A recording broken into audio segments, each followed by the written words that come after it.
Why 6ix9ine isn't dead? This is a comprehensive list of all the rappers that have passed away in the last 10 years. Okay. This list contains everyone from Juice WRLD, who had an accidental overdose, to OG rapper Coolio, who passed from a heart attack. Okay. However, when an artist gets taken out by someone else, it cuts a little deeper. Yep. Takeoff, PNB Rock, Jada Youngin, Draco the Ruler, X. Young Dolph, MO3, King Von, Pop Smoke, Nipsey Hussle, XXXTentacion, Yep. and many others had their lives cut short by other people's actions. Although none of us would ever condone this type of activity, most Absolutely people not. thought that Tekashi 6ix9ine would be added to this list. Facts. No one However, thought 6ix9ine coming out of jail would survive long, but look at but him. right now, Tekashi is living his Look best at him. life. After he beat a RICO case by snitching on his whole gang, 6ix9ine is out free, traveling on private jets all over the world, and publicly making fun of every rapper that dies. A lot of people I'm believe still that blown Tekashi that has he a has target on 6ix9ine on his forehead and neck and has not got rid of it. Like, if you look at him, he'd be a pretty handsome man, but he has 6ix9ine all over him. Why? On his back. On his fingers. Why? and every single day that goes by, he is one step closer to his permanent demise. But Tekashi has survived that's literally everything all of we us. thought he couldn't That's do, literally all of us. and there are a few key reasons why. When 6ix9ine was released from jail in mid-2020, he remained quiet for a month. Nobody knew if he was ever going to show his face again publicly. He literally has another face on his face that has 6ix9ine on its face. I just don't get it. To their surprise, the release of his song Gooba proved that he had no intentions of going anywhere. And to take it one step further, in the music video he embraced the label of being a rat or a snitch after cooperating with the federal government to indict 12 of his former 9 Trey Blood gang members. Some of those men won't be getting out until 2030. The music video broke the YouTube record for the most views in the first 24 hours for a hip-hop song. Meek Mill tweeted that the song was trash and made fun of him for still claiming to be a gangster. Lil TJ said that he was the king of New York, and he doesn't like all that snitch rainbow hair shit going on in his city. Keep in mind that being labeled a snitch in hip-hop can potentially end someone's career, but a lot of 6ix9ine's fans empathized with him. He said his ex-gang members set him up, robbed him, assaulted the mother of his child, and even planned to kill him. Why would assaulted the mother of his child? If that is the case, then, you know, me personally, as a normal civilian, the most civilized civilian of all civilianism, everyone's getting snitched on, right? Because I partake and I don't condone said any illegal activity. So that's just me though. Like, but I'm gonna let y'all know, y'all can't out civilianize me. Okay, I'm top tier civilian. Let's keep that. I'm gonna let y'all know that. Remain loyal to the people that wouldn't do the same for him, whereas his adversaries say that he shouldn't have gotten into this life if he wasn't ready to accept the consequences. All of those scenarios, or you know, sending shots. Everything I was rapping about was really happening. Yeah. He has 6ix9ine all over his arm. I didn't even know that. What's his obsession? These rappers that rap about the that they rap about, they don't live. 6ix9ine was willing to accept that he was a snitch, but he didn't want to be alone. He had a list of rappers he was going to expose on an Instagram Live to over 700,000 people, starting with Meek Mill. In 2019, Meek thanked a woman named Desiree Perez for helping him finally put his legal troubles behind him. Tekashi exposed that Desiree was a federal informant in the 90s. Perez, the wife of longtime Jay-Z wingman Juan Perez, became a cooperating witness for the DEA in the 1990s. After her 1994 arrest for possession of 35 kilos of cocaine, Perez struck a deal with the feds, agreeing to wear hidden wires to record her meetings with major cocaine traffickers. 6ix9ine was confused why Meek would make fun of him, but then go and work with a federal informant. He went especially hard on Meek since this was all a promotional campaign for his track called Trolls with Nicki Minaj, who had a previous intimate relationship with Meek. He then called out Future, who posted on Instagram. That means Nicki Minaj don't give a fuck about the snitch shit. She don't care. That's what it sounds like. I might be tripping, but what I'm hearing is that she don't care. I believe if you hang with a snitch, you a snitch and deserve to expire. But Tekashi pointed out that Future hangs around people that 6ix9ine considers snitches. He then called out Snoop Dogg, exposing alleged paperwork of Snoop Dogg snitching in the 90s, and using a video of 6ix9ine admitting that Snoop Dogg was a snitch as proof. 6ix9ine genuinely believes that any other rapper would do exactly what he did if they were in his situation. He doesn't like how rap fans and media pick and choose who can get away with snitching. But 6ix9ine seems to forget that him being a snitch is not the only reason why people may not like him. One main reason why rap fans don't like him is simply because he's annoying. Anytime someone tries way too hard for your attention, it looks desperate. 95% of rappers are getting your attention because of the songs they make or the creative ideas they share. Everything 6ix9ine does, from his IG posts to his lyrics, is comparing. He's a marketer. He's an influencer. That's what he is. He's an influencer. He's an entertainer. He's not a rapper. He's an entertainer. There we go. That's better. Y'all mad he's an entertainer. That's insane. Himself to others. Look what I have compared to him. Look at what I do compared to him. He gives off this try hard, pick me energy, and it just gets exhausting after a while. Pick me energy is wild. But in mid-2020, the internet was deprived of 6ix9ine antics for over a year, so this expose proved to be effective. Not only did he piss off all these rappers, but the music video for Trolls dropped at the end of the IG Live, which was another 30 million view and 24-hour debut. That song would go on to hit #1 on the Billboard Hot 100, Tekashi and Nicki Minaj's first #1 hit. Both of their first. You know, Nicki don't give. That proves it. Nicki don't give two fucks about that snitch ish. She just wants her bread. But he couldn't stop there because he had an album to promote.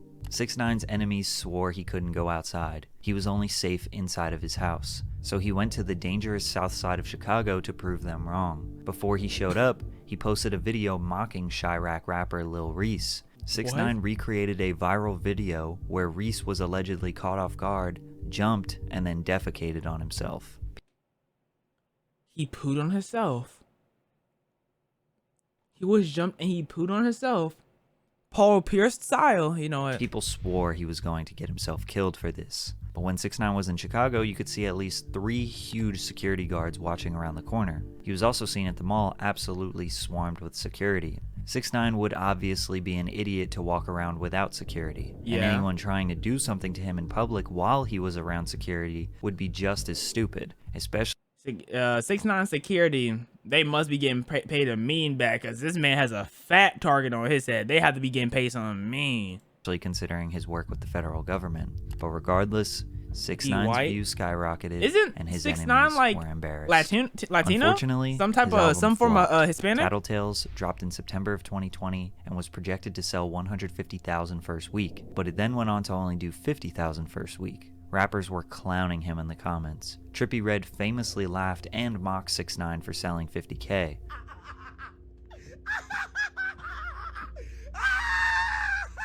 Then just last week in 2023, Trippie sold 50K with 22 features, including the biggest rappers in the music industry. But the only person who can really troll Tekashi is himself. He posted a video of him ripping down posters and passing out his album for free, begging people to listen to it. 6ix9ine fans immediately said that it's because he is blackballed from the industry, which is probably true. Anyone who associated with 6ix9ine would be risking their career and reputation. Artists, bloggers, playlist curators. He got no support from the music industry. Or maybe besides his Nicki music Minaj. just isn't good. 6ix9ine's songs have sounded very similar since 2018. DaBaby and Gunna are known to be pretty repetitive, and it worked out for them for a while. But eventually, people get tired. Especially people when the only odds tired are Gunna now because of Plus, allegations. a lot of the interest in his music was predicated on the drama and controversy it creates, rather than. Y'all think Gunna gonna be straight?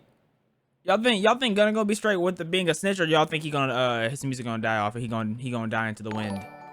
I don't know. I don't listen to Gunna, so I won't know. And just simply how good the songs are. Tekashi just didn't bring anything new to the table with this album, and after this flop. And when I mean die, I don't mean I mean like he fades into non-existentness in the music community. He disappeared. A rap community. His return in 2021 started with more beef. He pulled up on Meek Mill outside of a club in Miami.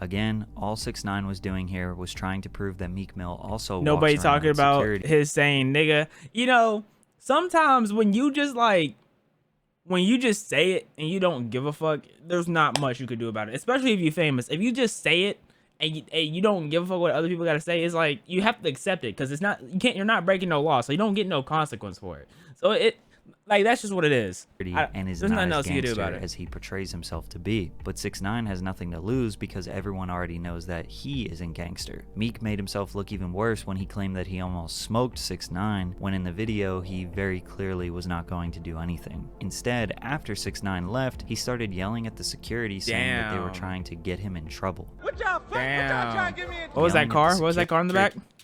Oh, wait. Was that a Maserati? No, that's a Mercedes. Oh my God. Get him in trouble. What y'all trying to get me in trouble?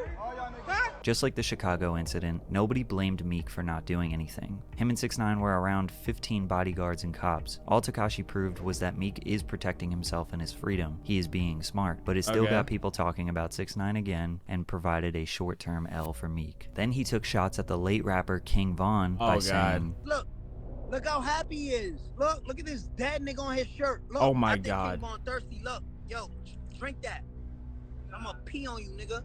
That nigga Von rest in piss, nigga. I don't got cat rat, nigga. He even DM'd King Von's sister a picture of Von's body after the autopsy. Fans were disgusted at this evil behavior. However, King Von, Lil Durk, and their fans would famously scream that they were smoking Tuka, and would constantly make fun of Tuka, who was a 15-year-old boy from Chicago who got shot at the bus stop. 6ix9ine was wondering why people would praise Von for the same behavior they hated 6ix9ine for. And he did have a point. People were agreeing with him. But it still seemed random for 6ix9ine to just attack the late King Von. He looked extremely desperate for attention, especially when you consider that all of this happened after a 6-month hiatus conveniently surrounding the release of his song Zaza. Then once he gets his attention, this man always song, he disappears again for a few months. Noticing a pattern here? However, in 2022, we saw a different side of 6ix9ine when he and Steve Will Do It started hanging out. They had been friends for a while now. Isn't he like hopping on podcasts like a lot now? I feel like he's always on podcasts now. Why can't all rappers just rap and not have beef? Because a lot of them rap about things they actually go through, and the things they go through often have to do with beef.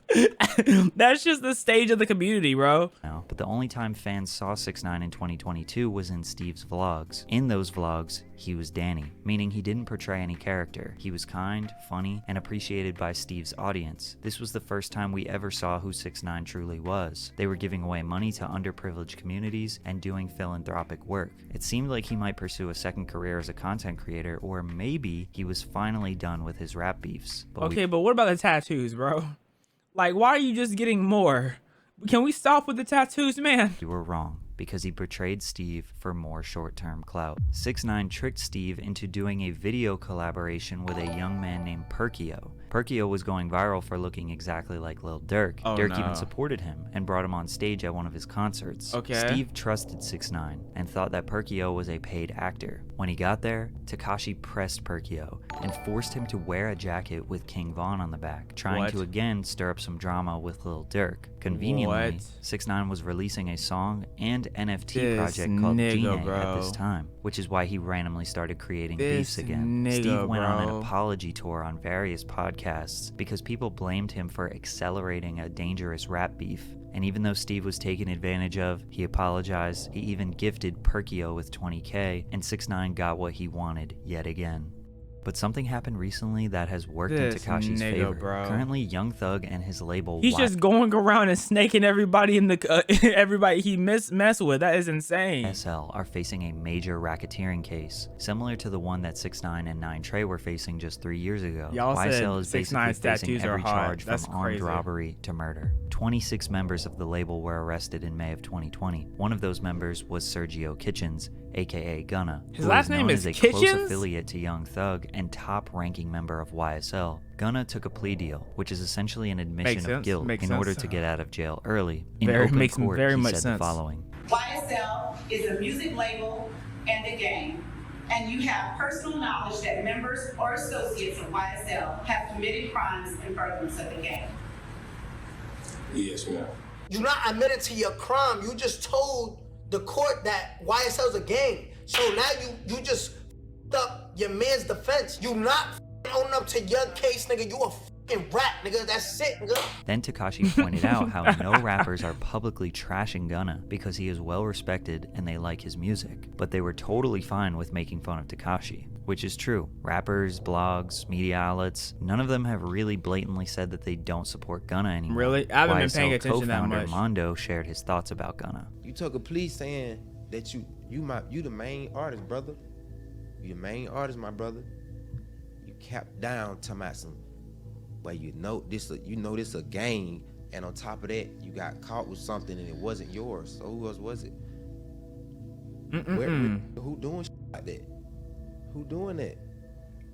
Hey boy, you didn't have nothing. This is why we stay civilians, guys. We don't want to get involved in this. Keep your civilianhood. The funny thing is, 6ix9ine was right. The general public does not care. The whole sentiment online is that people will still support Gunna's music regardless of what happened. 6ix9ine has successfully convinced people that these rappers are maybe not as gangster as they say they are. This YSL case, along with the unsettling numbers of artists who have died in the past few years, fans are doubling down on not wanting their favorite rappers to be gangsters. They want them to be artists. They want them to make music, be safe, and live a good life. But I don't think that rap fans realizing this has helped 6ix9ine's career. When Lil TJ got shot, 6ix9ine laughed at him. When PNB Rock got shot, 6ix9ine made fun of him. If something bad happens to any other rapper, he feels obligated and justified to point and laugh because that didn't happen to him. Why? Because he knows that people would do the same if he got shot. If 6ix9ine was taken out, nobody would be surprised. That is true. A lot of people wouldn't even have remorse considering how many people he has taunted. He is too far gone now. But when 21 Savage spoke about 6ix9ine, it made me realize why he isn't dead.